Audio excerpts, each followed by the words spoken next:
દાખલા નંબર 3 માં તમારે આ રીતનો જવાબ મળશે. મેં કહ્યું છે શું, જો અહીંયા મેં b નો લોપ કર્યો તો ગણે કે ના ના સાહેબ અમારે તો a નો લોપ કરો ને, તો એ બાદબાકી કરવી પડે, જો ખબર પડે ને, સાઈન ચેન્જ કરવી પડે. બધાની સાઈન ચેન્જ તો જવાબ આવે. આ એકવાર વિકલિત કર્યા પછી, એકવાર વિકલિત કર્યા પછી કા તમારી આગળ બીજો ઓપ્શન રહે. કયો ઓપ્શન રહે? તો કે મારે આના બરાબર આખે આખું પહેલા તો એક a વાળું ટર્મ લઈ આવો. શું કરી નાખું? જો આ અથવા કરીને હો, શું છે y બરાબર, કદાચ ને કોઈની આવી બુદ્ધિ હાલે તો હકાલવાની, કાઈ વાંધો નહીં, ટ્રાય કરીએ. હવે હું જો અહીંયા y' બરાબર મને શું મળશે? 3a e3x -2b e -2x મળે કે નહીં? હવે આમાંથી હું કરતા કોને બનાવી લઉં?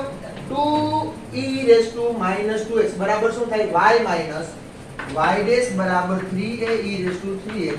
અહીંયા થયું y માઈનસ, સમજો, સોરી,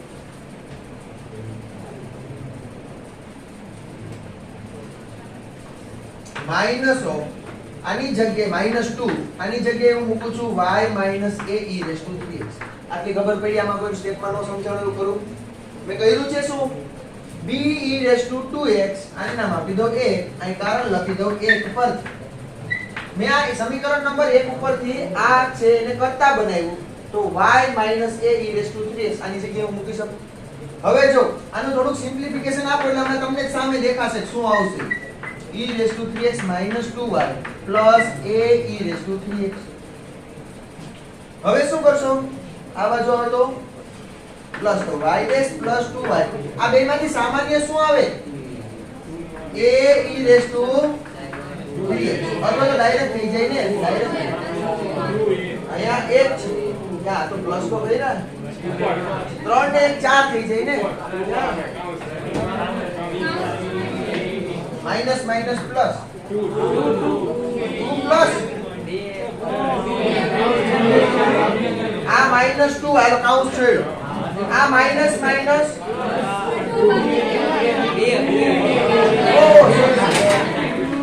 ભૂલ થઈ ગઈ બાપા, ભૂલ થઈ ગઈ. 2 બાકી રહી ગયો એમ ને. ઓકે ચાલો, તો 3 ને 2 5 એમ કરી નાખો. હાલો 3 ને 2 કેટલા? 5 a e3x. આ ડાયરેક્ટ આવ્યું, જો આવી ગયું ડાયરેક્ટ. કયું સ્ટેપ આવી ગયું ડાયરેક્ટ? આ કઈ મેં કઈ રીત કરી ખબર છે? આ આદેશની રીત વાપરી. 10 માં ભણ્યા ને, આ આદેશની રીત વાપરી, અહીંયા લોપની રીત વાપરી. ગમે એમ કરો, જવાબ સરખો જ આવે. હજુ અહીંયા આવે તમારે શું કરવાનું? આનું વિકલન કરી નાખો. પછી આ તમારું પ્રથમ વિકલિત હતું ને, કયું વિકલિત હતું? પ્રથમ વિકલિત. આમાં પાછું અગેન તમે અહીંથી જે કર્યું સેમ ટુ સેમ, અહીંથી આગળના સ્ટેપ અહીંથી સેમ ટુ સેમ. હવે કદાચ કોઈને એવું લાગે ના સાહેબ મારી એકવાર લોપ નથી વાપરવો, મારે 2 વાર લોપ વાપરવો. વાપરો ને આપણું શું છે? અહીંથી જો બીજી વાર વિકલિત કરો, બરોબર, આનો અને આની બે લોપની રીત વાપરો. આ બે સમીકરણમાં કેવી રીત વાપરો? લોપની. એટલે કે a નો લોપ કરવાનો છે, એને ઉડાડો, અરસ પરસ જે ગુણવાના હોય એ ગુણી દો. પણ એવું કરવા જવાય નહીં, અઘરું પડે સમૂહ. હવે ખબર પડી કે દાખલો આવડી ગયો. અહીંથી આ સેમ ટુ સેમ જ છે હો. અહીંયા મને આ સમીકરણ મળી ગયું, પછી મારે સેમ ટુ સેમ જ છે અહીંથી, બરોબર. લખી નાખશો ને? લખી દઉં, લખી નાખશો. ઓકે, હવે ચાલો એના પછી કેટલામો દાખલો? અહીંથી કરવો આગળ હો, બાકી છે અહીંથી હોમવર્ક માં કરવો આગળ. અહીંયા કરી નાખો તો વાંધો ગણો ત્યાં, તમને જે રીત ફાવે એ રીત કરજો. ત્યાર પછી નેક્સ્ટ દાખલો શું છે? હાલો તો દાખલો આવડી ગયો બધાને? ફાઇનલ? કોઈ નથી ગયો એવું નથી ને? 5મો દાખલો હે થઈ ગયો ને? ઓકે, હવે 6થો દાખલો ભણીએ ને, ઈ પહેલા તમે થોડુંક થિયરીમાં આવી જાવ, એટલે મીન્સ કે ઉદાહરણમાં આવી જાવ. હાલો આપણે બાકી રહી ગયા હતા ઉદાહરણ, દાયકા જ હોય બધી આમ જ કરાવે. હા, ઉદાહરણ નંબર 6. આ પ્રકારના ઉદાહરણ છે, એમાં ખાસ ધ્યાન રાખો ને. એના માટે તમને ધોરણ 11 યાદ હોવું જોઈએ, તો આ યાદ હશે. હવે દસ્તર કેમ આ ઉડે છે બહુ. જેનું કેન્દ્ર ઉગમ બિંદુ હોય, ઓહો, કેન્દ્ર શું કીધું છે? ઉગમ બિંદુ હોય, અને નાભીઓ એક અક્ષ પર હોય. એ નાભીઓ શું ક્યાં હોય? એક અક્ષ ઉપર હોય તેવા ઉપવલયોની સંહતિને દર્શાવતું વિકલ સમીકરણ મેળવો. ચાલો, ખબર છે નાભી એક અક્ષ ઉપર નાભી હોય તેવા ઉપવલયનું સમીકરણ શું થાય? હે બોલો, ઉપવલયનું સમીકરણ શું થશે? x² upon plus y² upon is equal to આવડે બધાયને? હાલો આવું નહીં, જો ઉપવલયનું હવે નાભી x અક્ષ ઉપર, નાભી y અક્ષ ઉપર હોય તો ઉપવલયનું સમીકરણ શું થાય? આટલો ચેન્જીસ કરી શકે શું થાય? જેને આવડે આપચો કરીને બોલે, ગાંગરવું નથી આવે, ગાંગરે એમાં મને સંભળાતું નથી. બોલો, આ 11 યાદ હશે તો આવડશે. જેની નાભી ઉગમ બિંદુ ઉપર એનો શું હોય, ઉપવલયનું ઉગમ બિંદુ છે એ છે, સેન્ટર એનું ઈ છે, પણ એની નાભી છે આ x અક્ષ ઉપર આપી ને. હવે નાભી x અક્ષ ઉપર એટલે ખબર પડે ને, આવું તમને મળે ઉપવલય. અને ઓલું કયા પ્રકારનું મળે? આ પ્રકારનું ઉપવલય મળે. 11મો ચેપ્ટર કેવું? સાંકો વર્તુળ આવી ગયું. વર્તુળ પછી આવતું હતું શું? પરવલય. પરવલય પછી આવતું હતું ઉપવલય. ઉપવલય પછી આવતું હતું અતિવલય. તો આ બધા યાદ હોવા જોઈએ. ચાલો મને કયો ફટાફટ, આ x અક્ષ આપ્યું છે, y અક્ષ ઉપર હોય તો નાભી બોલો. બસ સર, ખાલી એટલું જ થાય. શું થઈ જાય? યાદ રાખો. અહીંયા x ની નીચે કોણ આવી જાય? b, અને y ની નીચે પૂરું થઈ ગયું. ચાલો જો આના ઉપરથી યાદ રાખી દો એટલે ખબર પડી ગઈ. ચાલો x અક્ષ ઉપર એની નાભી હોય એવા અતિવલયનું સમીકરણ શું થાય? અતિવલયનું કહું. હા, x² upon a² minus y² upon b² is equal to a. એના પછી y અક્ષ ઉપર હોય તો આવડી ગયું. સેમ ટુ સેમ ઉપવલય જેવું જ આવે. વચ્ચે કઈ નિશાની આવી છે? માત્ર અહીંયા. ખબર પડી ગઈ? ચાલો, જેનું સેન્ટર એટલે જેનો આપણે ઉગમ બિંદુ HK હોય અને ત્રિજ્યા r હોય તેવા વર્તુળનું સમીકરણ શું થાય? હે આમ બોલો, કે જોશથી બોલો તો ખબર પડે. બોલો બોલો, તમે બોલો. Yes, x minus h all square plus y minus k all square is equal to r નો સ્ક્વેર. આ બધાય આવડવા જોઈએ. આમાં એના જ ઉપયોગ આવશે હો. ખબર પડે ને? પરવલયના કેટલા સૂત્ર હતા? હે બોલો, પરવલયના કેટલા હતા? 4 સૂત્ર ભણ્યા હશો તમે. હમણાં આવે એટલે કહું, બરોબર? એક આ રીતનો પરવલય આવે, સોરી પરવલય આપ્યો હોય,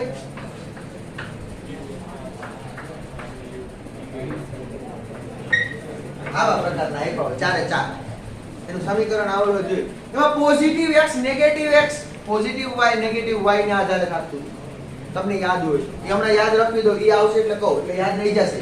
બરોબર? એકદમ ઈઝી છે. અઘરું કાઈ નહીં, ખાલી સમીકરણ આવડવા જોઈએ. હવે આનું હવે નો આવડે હું હે આનું તમને વિકલ્પ સમીકરણ મેળવતા નો આવડે? સાવ ઈઝી. ખાલી કેટલા છે અચળાંકો? તો કેટલી વાર વિકલન કરવા છે? 2 વાર. ચાલો હું પહેલી વાર કરું. જો શું આવશે? 2x upon a square plus 2y y dash upon b square is equal to 0.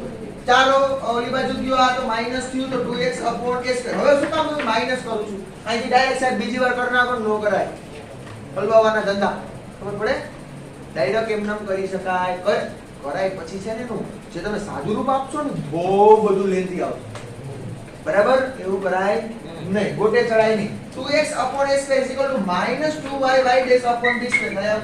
એક બાજુ બધાય અચળને જવા દો ને એક બાજુ ઓલા બધા શું આ બાજુ આવે તો છેદમાં આવે તો 2x upon 2y y dash બરાબર minus of a square upon b square. આનું x ની સાપેક્ષ વિકલન કરી નાખો. જમણી બાજુ ગઈ જો ભાઈ ગઈ ને.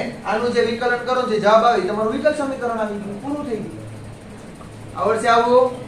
ફાઇનલ? ઓકે, ચાલો લખો છે ને બાકી હોય અને બાકીનું આગળ વધતા જાય. આમ તો હું સમજાઈ દઉં. આ આગળનું તો તમારે થઈ ગયું ને, બાકી છે લખવાનું.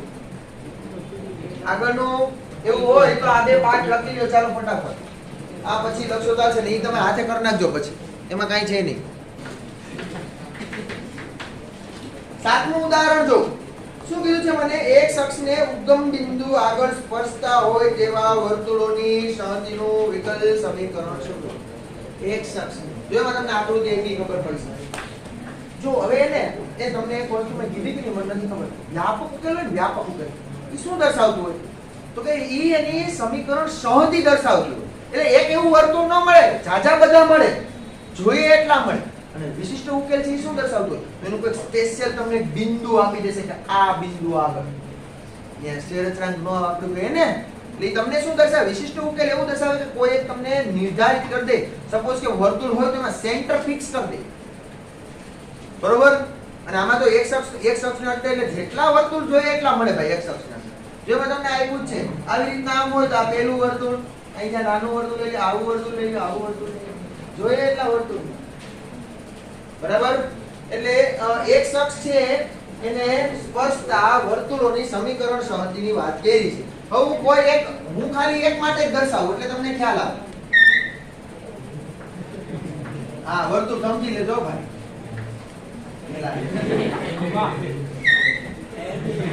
ઓકે, ચાલો આ રેડી બન. હવે કોઈ વર્તુળ હોય તો વર્તુળનું કઈક સેન્ટર હોય કે નહીં? આયા સપોઝ કે આનું વર્તુળનું શું છે? સેન્ટર છે. હવે આ વર્તુળના સેન્ટરના યામ શું હોય? જો હાલ ને એક્સ યામ કાઈ હશે આયા? એક્સ અક્ષ ઉપર આય કોઈ એક્સ યામ કાઈ હોય? અહીં શું આવશે? વાય યામ. તો કે સપોઝ કે કઈક તમે લઈ લો a b b લઈ લો. y આમ શું લઈ લો છો? b. કારણ કે x અક્ષ ઉપર હોય તો આપણે મોસ્ટ ઓફ a લેતા હોય, y અક્ષ ઉપર હોય તો શું લેતા હોય? b. ખબર પડે ને? આનું સેન્ટર શું છે? 0b. તો સેન્ટર 0b એનો મતલબ આની ત્રિજ્યા કેટલી છે? ત્રિજ્યા એટલે આટલું અંતર દર્શાવતું હોય આ એના જેટલી છે? b છે. એટલે આપેલ વર્તુળની સમમિતિ માટે શું આવશે?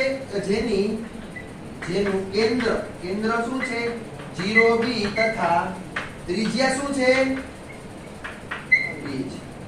માટે HK કેન્દ્રમાંથી પસાર થતો એવું લખી દઉં તો ખબર પડે.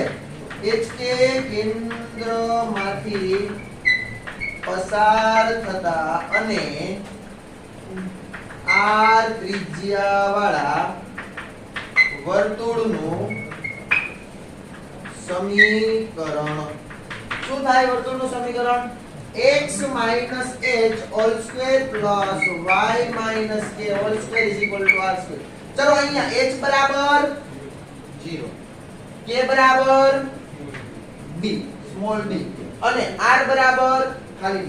તો લઈ લો શું આવશે? માટે આ x - 0 whole square plus y - b whole square = b નો સ્ક્વેર થાય આવું. તો x² + y² - 2yb બરાબર b નો વત્તા b નો સ્ક્વેર બરાબર b નો સ્ક્વેર. b² cancel out. તો વધ્યું શું? x² + y² - 2yb બરાબર 0. શેરચરોની સંખ્યા કેટલી? વિકલન કેટલી વાર કરવાનું? ચાલો શું આવશે? 2x + 2y માઈનસ શું આવશે? 2y' b બરાબર 0 આવશું. થાય ને? હવે શું કરાય? બોલો. યસ. આની જગ્યાએ આમાંથી હું b ને કરતા બનાવી લઉં, આમાં મૂકી દઉં, પૂરું થઈ ગયું ને કામ. આમાંથી b ને કરતા બનાવી લઉં, આમાં મૂકી દઉં, તોય કામ પૂરું થઈ જાય. આમાંથી b ને કરતા બનાવીને આમાં મૂકો તો પણ ચાલે, તમને જે મજા આવે. બરાબર? ચાલો શું કરવું? આમાંથી b ને કરતા બનાવો. આમાંથી કોમન કાઢો. હું કોમન કાઢું. બે કોમન કાઢીને ઉડી ગયા. x + y y' - y' b બરાબર 0. તો x + y y' બરાબર y' * b. આ b ની જગ્યાએ સમીકરણ નંબર 1, સમીકરણ નંબર 1 માટે હું એની કરતા બનાવી લઉં તો 31 એના છેદમાં y' બરાબર b આવું કહી દઉં. સમીકરણ નંબર 1 પર શું થાય? 1 પરથી આને મૂકી દો તો શું મળે તમને? x² + y² - 2y કાઉન્સમાં x + y y' નો ડેશ બરાબર. હવે આનું આવું રીતે એવું કરતા આવડે કે નહીં તમને? કરી નાખજો. જવાબ આવી ગયો. એના પછી દાખલા નંબર ઉદાહરણ નંબર 8. જો હવે તમને આ x અક્ષ આપ્યું, y અક્ષ આપ્યું હોય તો આવડે કે નહીં? હવે y અક્ષ આપ્યું હોય સપોઝ આમાં તો શું આવશે? અહીંયા વર્તુળ મળે તો એનું કેન્દ્ર શું થાય? વર્તુળનું કેન્દ્ર a0 થાય. શું થાય? a0. ત્રિજ્યા a થાય. એનું વિકલ સમીકરણ તમને મળી જાય કે ન મળી જાય? મળી જાય. હાલ એના પછી જો આગળ જેનું શીર્ષ, ઓહો શીર્ષ એટલે માથું, જેનું માથું ઉગમ બિંદુ હોય અને અક્ષ એ એક અક્ષની ધન દિશા હોય તેવા પરવલયોની સમીકરણની સંખ્યા. જો પરવલય એવું, હાલો પરવલય એવું ને ફટાફટ અહીં ધ્યાન રાખી લો, જેને આવડતું હોય ન આવડતું હોય બધાય આપણને ડાયરેક્ટલી ખબર પડવી જોઈએ. અહીં તમને આપ્યું છે શું? એક અક્ષની ધન. તો એક અક્ષની ઋણ હોય કે ન હોય? હોય. હા. y અક્ષની ધન હોય કે નહીં? y અક્ષની ઋણ હોય કે નહીં? આ ચાર સમીકરણ તમે ભણી ચૂક્યા છો ધોરણ 11. ભણ્યા? હવે જો આ શું કે x અક્ષની ધન આ દર્શાવે છે શું? આવું પરવલય દર્શાવે. x અક્ષની ધન એની શું કહેવાય? નાભી ઈ બાજુની હોય. બરોબર? એવું. ખબર પડી ગઈ આવું? હે આવું સમીકરણ. હવે આ x અક્ષની ધન દિશા હોય તેનું સમીકરણ શું થાય? આનો મતલબ સમજી જાવ ને. જો આના મતલબ ઉપર ત્યાં ત્રણેય યાદ ન રાખવા પડે, એ ત્રણેય ઓટોમેટિક લખી. આનો મતલબ એવો થાય કે તમે x ની કિંમત તો y ની કિંમત પોઝિટિવ રાખો કે નેગેટિવ રાખો, પણ x ની કિંમત બદલાશે નહીં. આ એવું કહેવા માંગે. શું કહેવા માંગે? y ની કિંમત તમે ગમે એવી રાખતા જાઓ, x ની કિંમત બદલાશે નહીં. -2 અહીંયા -2 તો આ સોરી અહીં 2 અને -2 એની આગળ જો બે આગળ બિંદુ થશે એમ જ મળશે જે છે. તો આ માઈનસ પ્લસ આવે એટલે y નો વર્ગ આવે. y ની ગમે તે કિંમત માટે જો યાદ રાખવા માટે ટ્રીક છે. y ની ગમે તે કિંમત માટે, y ની ગમે તે કિંમત એટલે કે પોઝિટિવ નેગેટિવ બે, y x ની કિંમત બદલાય ન બદલાય તો શું લખો? 4a x ની કિંમત બદલાતી નથી. હવે આના ઉપરથી જો કોઈ કહે જો x અક્ષની ઋણ આપી તો હા કઈ આનો સોરી પરવલય કયા પ્રકારનો મળશે? જો આમાં દર્શાવી દઉં છું. કયા પ્રકારનો મળે? x ની સોરી y ની ગમે તે કિંમત માટે x ની કિંમત હંમેશા ઋણ x જ રહે. એનો મતલબ y નો વર્ગ બરાબર -4ax. ખાલી x ની જગ્યાએ માઈનસ આવે. આ યાદ રાખવા માટેની સેલામાં સેલી ટ્રીક. પરવલયમાં ઊંધાવડા જતા કરે છે હો બધા, એટલે આવું યાદ રાખવું. ખબર ને? ઓલામાં ઓલું સૂત્ર મૂકે, ઓલામાં ઓલું મૂકે. કાઈ નથી, સાવ ઈઝી છે. કોણ બદલાય કોણ નહીં ઈ જોઈ લ્યો. અહીંયા આ એના પછીનું જો અહીંયા y x ની ધન કીધું. y x ની ધન એટલે આ બાજુ હોય પરવલય તમારું. જો આ ખૂણો ન હોય હો, કર્વ હોય. કદાચ મારાથી ખૂણો થઈ ગયો તો માફ કરજો ભાઈ. કર્વ હોય. આનો મતલબ શું? y ની કિંમત બદલાશે નહીં, ગમે તે x લઈ લો તમે. x ઋણ x ધન, y ની કિંમત બદલાય, ધન ની ધન જ રહે. શું રહે? ધન ની ધન. આનો મતલબ શું? x નો વર્ગ બરાબર x ની કિંમત ઋણ લ્યો, પ્લસ લ્યો કે માઈનસ લ્યો, પરંતુ કોની કિંમત નહીં બદલાય? y ની. તો અહીં શું કહો તમે? 4by. આ ધન y છે એટલે પોઝિટિવ લ્યો, ઋણ y હોય તો આ ચારે ચાર સમીકરણ આવડે કે નહીં? હવે ગમે ત્યાં રાતના પૂછ્યું, ઉઠાડીને પૂછ્યું કે આવડવું જોઈએ હો. આ પરવલયના ચારે ચાર સમીકરણ જો આજથી 2-3 વર્ષ પહેલા હું કર્યું હતું લગભગ. આઈ થિંક મેં ક્યાંક જોયું હતું પેપરમાં. આમાં છે ને તમને આજ આવો જ ક્વેશ્ચન પૂછ્યો તો 2 માર્કમાં. એવું પૂછ્યું હતું કે y અક્ષની ઋણ, ખાલી એટલો જ ચેન્જ છે. શું કીધું? y અક્ષની ઋણ. અને ન્યા જ કોડાવજી ગોખી ગયા હોય ને ઈ શું કરે છે? આયા એ y² બરાબર 4by 4ax ને આનો આજ લખી નાખ કે આ તો બેઠે બેઠું તારો હકો બેઠે બેઠું નથી જોતો ખરી. થોડોક ચેન્જ ખાલી આયા x અક્ષની ધન એ પુણ્ય y અક્ષની ઋણ કરી નાખ એટલે આપણે લોચે ચડી ગયો. આખો દાખલો ખોટો. એટલે ખાસ ધ્યાન રાખવાનું, જે આપણને મેળવવાનું કીધું છે એના સૂત્ર શું સમીકરણ આવે એ ખાસ લખવાના. ચારે ચાર સમીકરણ ક્યાંક આસિયામાં નો યાદ હોય તો લખી દેજો. બરાબર? નો યાદ હોય તો હા, જેને યાદ રહી જાય એને ક્યાં કઈ કરવા જરૂર નથી. હવે જો ઓકે, હવે આપણા માટે સમીકરણ કયું છે? પહેલું છે ને x અક્ષની ધન કીધું ને, તો y નો વર્ગ બરાબર 4ax આવે. આવે કે નહીં? હા પાડો તો ખરી યાર. હા યાર. તો શું કરશું? બોલો. હવે આ સમીકરણ મળી ગયું તમારે, એનું વ્યાપક ઉકેલ મેળવવો. સોરી ઉકેલ છે એના ઉપરથી વિકલ સમીકરણ મેળવો. આનું શું કરો? ખાલી વિકલન 2y બરાબર 4a એને કરતા બને લાઈન મૂકી દો. અરે આ તો હાવ એવડું દાખલું થઈ ગયું. એવડું દાખલું. દાખલું ન કહેવાય આને તો. આ 12 સાયન્સ વાળા થોડું દાખલું કહેવાય. દાખલા કરતા નીચું બાવ બાવ. એવું છે. આ જો આમાં કાઈ છે, ખાલી એક વસ્તુ આવડતી હોય ને એટલે બધું આવડવા માંડે. શું એક વસ્તુ કઈ હતી? હા ખાલી ધન ઋણ ને આવું. અને આમાં જ લોચો મારે કાઈ નથી ભાઈ, સામે દેખાય. આમ યાદ રાખવાનું. જો હજુ એકવાર કહી દઉં કે બધાને આવડી ગયું ફાઇનલ? કહી દઉં એકવાર. ઓકે ચાલો. જો મને x અક્ષની ધન કીધી એટલે પરવલય કયા પ્રકારનો આકારનો મળે? x અક્ષની ધન આ બાજુ હોય, x અક્ષની આવો મળે. ધનની બાજુ આનો મતલબ એવો થાય કે તમે y ની કિંમત પોઝિટિવ કે નેગેટિવ ગમે તે હોય x તો પોઝિટિવ નો પોઝિટિવ જ રહે એનો મતલબ y ની કિંમત ગમે તે એટલે y નો વર્ગ વર્ગની એટલે પોઝિટિવ પ્લસ ઓર માઈનસ આવે ને કિંમત એટલે મને y ની કિંમત ગમે એ હોય પ્લસ એ કે માઈનસ એટલે y નો વર્ગ બરાબર 4 એ આ તો યાદ તો રાખવું જ પડે સમીકરણ એક આધું તો યાદ રાખવું જ પડે આ યાદ રાખવાની ટ્રીક છે આની હું સાબિતી નથી આપતો હા ફરી પાછો ત્યાં કહેતો નહીં સાહેબ તો આવું કરે 4ax x એટલે શું x તો બદલાતો જ નથી ને તો ઓલવેઝ પોઝિટિવ જ છે એની જગ્યાએ નેગેટિવ અક્ષર એટલે આ બાજુ આવી ગયું x નેગેટિવ થઈ ગયું આમ ઉપરની બાજુ એટલે y અક્ષ ની ધન આવ્યું એટલે કોણ બદલાય એ બદલાય છે કોણ જો x બદલાય x x બદલાણો તો x નો વર્ગ કરવો પડે x વર્ગ બરાબર 4b y બદલાતો નહીં y તો ઈનો જ રહી ભાઈ અહીંયા અને ઉલટું માઈનસ રેડી હાલો લખી નાખો આમાં ચાર માંથી મને ગમે એ પૂછે ને રાતના ઉઠાડીને પૂછે તો આવડવું જોઈએ હો સમીકરણ હવે સ્વાધ્યાય 9.3 માં જો નજર મારો હાલો છઠ્ઠો દાખલો આવડે સાતમો દાખલો આવડે આઠમો દાખલો આવડે નવમો દાખલો આવડે 10મો દાખલો આવડે 11મો આવડે 12મો આવડે ફટાફટ ગણી નાખો જ્યાં કોઈ અટકે ઈ મને કહે જેનું કેન્દ્ર ક્યાં લેવાનું કીધું y અક્ષ ઉપર તો તમને વર્તુળની વાત કરી છે કેન્દ્ર છે y અક્ષ ઉપર ગમે ત્યાં લ્યો એ ફિક્સ નથી ક્યાં લ્યો બરાબર ગમે y આલા કેન્દ્ર y અક્ષ ઉપર લઈ લીધો તો y અક્ષ ઉપર એનું કેન્દ્ર આવે તો કેન્દ્રના નામ શું આવે શું આવે 0 હવે એવું કે ત્રિજ્યા કે કેટલી છે 3 વર્તુળની ત્રિજ્યા એનો મતલબ આ ડિસ્ટન્સ આપી દીધું આ કેટલા એકમ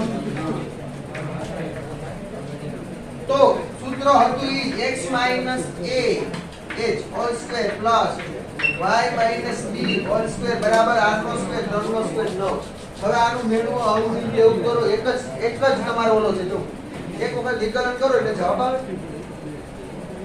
શું પૂછે આમાં હે ના બોલ તું બોલ b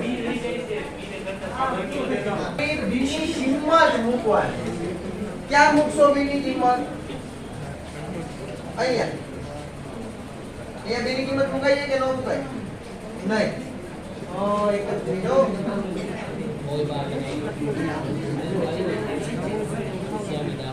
યસ આમાં b ને કરતા મને લાવો છે 2x 2y y ડેશ બરાબર 2yb તો 2x 2y y dash upon 2y b હવે ભાઈ હે ક્યાં y ડેશ છે ભાઈ ઓ સોરી ભાઈ સોરી ભૂલ થઈ ગઈ હવે આની કિંમત વાં મૂકો એટલે જવાબ આવે આવે ને આવે ગેરંટી થી આવે હો કરો હાલ y બરાબર x છે એ તમને વિશિષ્ટ ઉકેલ હોય એવું વિકલ સમીકરણ નીચેનામાંથી કયું છે એવું કીધું એનો મતલબ શું નીચે તમને આપ્યા છે વિકલ સમીકરણ આપ્યા છે જો એમાં dy/dx છે d2y/dx છે યસ એવું બધું છે તો પહેલા તમારે dy/dx મેળવવું પડે dy/dx શું મળે છે d2y/dx શું મળે હવે તમારે એમાં ચારે ચાર ઓપ્શન માંથી ચકાસવું પડે કે તમે dy/dx મૂકો કિંમત મૂકો એમાં ડાબા બરાબર જબા થવું જોઈએ ડાબી બાજુ જમણી બાજુ જેમાં જે સમીકરણમાં સરખી થાય ને એ તમારું વિકલ સમીકરણનો ઉકેલ છે પૂરું એ તમારું વિકલ સમીકરણ છે ખબર પડી ડાબી બાજુ બરાબર જમણી બાજુ થવી જોઈએ આવડશે ને જોજો બરોબર એકાદું ઓપ્શનમાં આવશે જવાબ હવે ત્યાર પછીનો મસ્ત ટોપિક જે સ્ટાર્ટ કરીએ આપણે એ છે કે પ્રથમ કક્ષાના એક પરિમાણીય વિકલ સમીકરણના ઉકેલ માટેની રીતો મને એવું કીધું કે કક્ષા કેવી હશે એનું એક પરિમાણે કેવું હશે એક હવે જે કરતા હોય કામકાજ બીજું બધું બંધ કરજો અહીંયા ધ્યાન આપજો એકવાર સમજાઈ ગયું ને એટલે છેક બધાય દાખલા છેલ્લે સુધી દાખલા ગણીને જ રાખજો બીજું કાઈ નથી એમાં બરોબર સંકલન આવડતું હશે એટલે આ આવડે હવે તમારે અહીંયા હવેથી જે ચાલુ થાય ને વિશિષ્ટ ઉકેલ અને વ્યાપક ઉકેલ બેયની વાત વિશિષ્ટ ઉકેલ એટલે પહેલા તમારે વ્યાપક ઉકેલ તો મેળવવો પડે ને પડે જ એ આપણે ખબર છે બરોબર હવે વિશિષ્ટ ઉકેલ મેળવવા માટે શું કરવાનું તો કે વ્યાપક ઉકેલ આપણને મળી જશે દાખલા ગણાવીશ એટલે ખબર પડશે એમાંથી જેટલા સ્વેર અચળાંક હોય એ સ્વેર અચળાંકને શું કરી દેવાના દૂર અને એના માટે તમને સ્પેસિફિક કંઈક x ની અને y ની વેલ્યુ આપી દીધી હશે અથવા બીજો કોઈ તમારે ચલ આપ્યો હોય એની કિંમત આપી દીધી હોય એને આધારે તમારે જે સ્વેર અચળાંક હોય એને શું કરી દેવાનો હોય દૂર બરોબર દાખલા ગણશું ઓટોમેટિક ખ્યાલ આવશે કરશું જ નથી એકદમ ઈઝી હવે એમાં તમને રીતો આપી છે અને ત્રણ રીત આપી છે ત્રણ માંની પહેલી રીત આ છે આ સ્વાધ્યાયમાં ભણવાની કઈ રીતનું નામ શું છે વિયોજન ચલ બરોબર એ છે ને વિયોજન ચલના વિકલ સમીકરણો શું કીધું છે વિયોજન ચલ હવે વિયોજન ચલ ચલ એટલે તો ખબર ને x y t એ કોઈ તમને ચલ એનું વિયોજન એટલે શું કરવાના છે જુદા પાડો એને શું કરશો જુદા તમને કઈ એવું ભેગું બધું આપી દેશે વિકલ સમીકરણ કેવું હશે પહેલી વસ્તુ તો આને ઓળખાણ કેમ પડશે તમને વિકલ સમીકરણની કક્ષા કેટલી હશે 1 પરિમાણ કેટલું હશે 1 સમીકરણ આપી દેશે એના ઉપરથી એનો ઉકેલ મેળવવાનો છે તો એ આવડશે હા આવડશે કેમ આવડે ઈ જો હવે તમને એમાં જો dy/dx બરાબર કોઈ f(x, y) dy/dx બરાબર કોઈ f(x, y) હવે આ જે છે આ વિધેય એ કેવું x અને y ચલમાં વિધેય દર્શાવે છે આવું કહે છે જો તમારી બુકમાં આપ્યું છે આનો મતલબ શું તો કે બે એવા વિધેય અલગ અલગ હશે સપોઝ કે હું એવું કહું કે h(x) અને g(y) આવા બે વિધેય નામ આપો એક તો x વાળું ને y વાળું આવા બે વિધેય હશે કે હું આને કહી દઉં h(x) અને g(y) બરોબર dy/dx બરાબર આવા બે વિધેય એમાં કંઈક x વાળું ટર્મ હોય કંઈક y વાળું ટર્મ એક જ વસ્તુ આ મગજમાં બેસે એક બાજુ બધાય x વાળાને લઈ જાવ એક બાજુ બધાય y વાળાને લઈ જાવ સંકલન કરી નાખો આખી સ્વાધ્યાય પૂરું શું થશે એક બાજુ x વાળાને લઈ જાવ એક આ એ x વાળું છે આ સામે સાઈડ જાવે દો તો dy આ બાજુ આવે તો શું થાય 1/g(y) કે અહીંયા શું આવશે તો કે h(x) બંને બાજુ સંકલન કરતા અહીંયા જે કાઈ કિંમતો હોય હવે ઈ તો તમે આટલું સંકલન કરી કે આમાં તો સાદા સંકલન આવે તમે જોઈને કહેજો કે બારનું આ સંકલન થાય કે હા એવા સંકલન આવે આઈ બરોબર તો અહીંથી આ આટલુંમાં કોઈ ન ખબર પડી એવું કરો હમણાં એકાદો દાખલો ગણીએ એટલે પછી બાકીના દાખલા તમે મોઢે ગણવા માંડશો હમણાં જોઈ જો પાછળ ફેરવો એ બીજું કઈ નથી લેતો વધારે અને એને જો કેપિટલ h(x) ને નામ આપ્યા એટલે બીજું કઈ નથી આનું સંકલન લ્યો એને કેપિટલ g(y) કીધું છે અને આનું સંકલન લીધું એટલે કેપિટલ h(x) લીધું છે વત્તા c લેવો પડે એવો ખબર છે ને તમે લેશો સંકલન સે રચનાંક c હવે અહીંથી આપણે જે વિશિષ્ટ ઉકેલ મેળવવાનો છે ત્યાં આપણે c ને દૂર કરવાનો છે એ કેમ દૂર કરશું ને એ હું તમને દાખલામાં સમજાવીશ બરોબર ચાલો જવા દઉં આની ક્યાંય જરૂરિયાત નથી મારે હવે ઉદાહરણ નંબર 9 મુજો ઉદાહરણ નંબર 9 શું આપ્યું છે મને રકમ તો વિકલ સમીકરણ dy/dx આપ્યું છે x + 1 ના છેદમાં 2 - y હવે મેં તમને એવું કીધું h(x) ને g(x) એવું બોલ્યો ને h(x) અને g(y) હવે બે તમને વિધેય મિક્સ મેચ આપ્યા અહીંયા આપ્યા બે વિધેય મિક્સ મેચ દેખાય આને જુદું પાડો ને તો ખબર પડે કે આ x + 1 છે ને બીજું છે એ શું છે 1/2 - y આ x ચલમાં વિધેય છે આ y ચલમાં વિધેય છે દેખાણું ને એક બાજુ x વાળાને લઈ જાઓ એક બાજુ y વાળાને લઈ જાઓ આ હું આ અલગ અલગ નહીં લખું ડાયરેક્ટલી કરીશ અહીંયા dy ઉપર જો સામે સાઈડ જઈ તો 2 - y dy x + 1 dx થાય આવું બંને બાજુ શું લેતા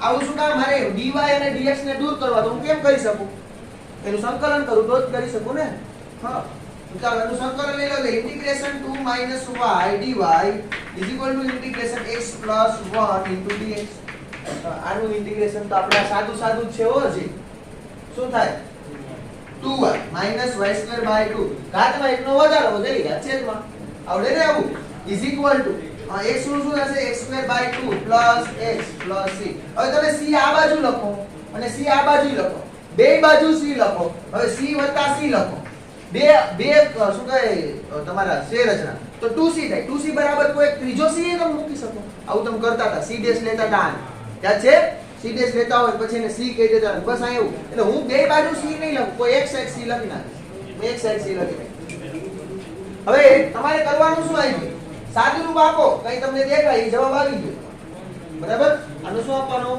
સાદું એટલે કે 2 2 2 4 4y minus y square બરાબર x square plus 2x plus 2c ચાલો અહીંયા આને ઓલી બાજુ જવા દો તો શું મળે x square x ના ટર્મમાં આવ્યું કે y ના ટર્મમાં આવ્યું ઓકે ચાલો x square આ ઓલી બાજુ જઈએ તો પ્લસ થાય y square અહીંયા પ્લસ 2x છે આ બાજુ જઈએ તો minus 4y પ્લસ 2c બરાબર 0 2c બરાબર હું શું કઈ બીજું મૂકી દઉં અચળાંક એ અને કહી દઉં c ડેશ x square વત્તા y square વત્તા 2x minus 4y plus c dash બરાબર 0 આ થઈ ગયું કામ પૂરું જવાબ આવી ગયો આવડે નહીં આવું સમજાણે આ બધાય દાખલો સમજાણો કે નહીં કરવાની એક જ વસ્તુ શું જો એક વસ્તુ મગજમાં બેકીને બાકી તો સંકલન કરો વિયોજિત ચલને જુદા પાડો પહેલું કામી x વાળાને x વાળા બાજુ dx વાળા બાજુ x વાળા જવા દો dy વાળા બાજુ y વાળા જવા દો ચલને વિયોજિત કરવાનું છે જુદા પાડવાના છે બરોબર ઈ જુદા પાડતા આવડી ગયા એટલે કામ થઈ ગયું પૂરું પછી તો બેઝિક શું કરવાનું છે સામાન્ય સંકલન કરો નીચે જાઓ સાદુરૂપ આપતા જાઓ જવાબ તમને ઓટોમેટિક આવશે બરાબર ચલો એના પછીનો દાખલો જો 10મો તો 10મો દાખલો તમને આવડે નથી કરાવવો હવે 11મો દાખલો જો 11મો દાખલો તમે આપણે ગણીએ એટલે તમને હમણાં આવડી જશે હવે જો એમાં ઓકે એક જ મિનિટ 10 દાખલા કર્યા ને આપણે સ્વાધ્યાયમાં જો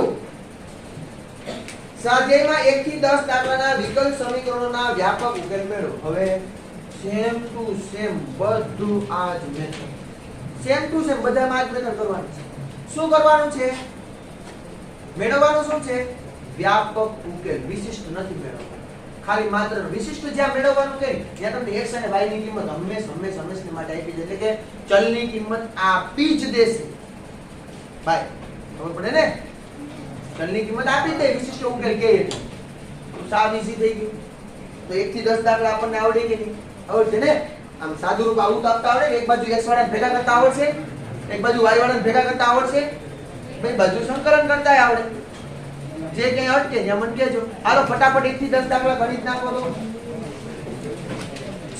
કાલે વિશિષ્ટ ઉકેલ વાળા કાલે કરશું બરાબર એટલે વિશિષ્ટ ઉકેલ વાળા તમને 1 2 3 દાખલા દાદા બનાવવા પડશે કે હો ત્યાં બેંક વાળા 3 દાખલા આપ્યા છે બેંક વાળા 3 કરે ગણ નાખજો એમાં કાઈ નથી સાવ ઈઝી છે એટલે કાલે આપણે આ પૂરું કરી દેશું અને સંપર્કવાળી વિકલ સમીકરણ ચાલુ કરી દેશું ઓકે ચાલો આજે આટલું રાખીએ બાય સ્વાધ્યાય ગણ નાખજો 1 થી 10 દાખલા તમને કહું